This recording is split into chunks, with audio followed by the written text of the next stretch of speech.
ভেনেজুয়েলার উপর চাপ বাড়ানোর কৌশলের অংশ হিসেবে নিষেধাজ্ঞার আওতাভুক্ত জাহাজগুলোকে লক্ষ্য করে অভিযান অব্যাহত রেখেছে যুক্তরাষ্ট্র। এরই ধারাবাহিকতায় ক্যারিবীয় সাগর থেকে ভেনেজুয়েলার পঞ্চম একটি তেলবাহী জাহাজ জব্দ করেছে মার্কিন বাহিনী।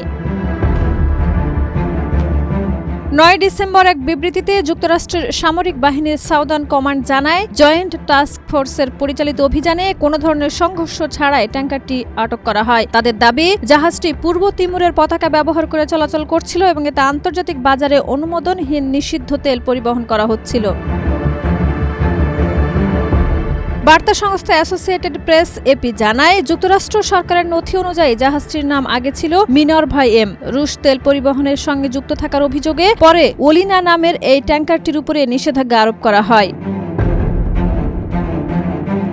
এদিকে যুক্তরাষ্ট্রের বিচার বিভাগ জানিয়েছে, উত্তর আটলান্টিক থেকে জব্দ করা জাহাজটির ক্রুরা কোস্টগার্ডের নির্দেশ অমান্য করেছে কিনা তা তদন্ত করা হচ্ছে। এ ঘটনায় তাদের বিরুদ্ধে আইনি ব্যবস্থা নেওয়ার প্রস্তুতিও চলছে।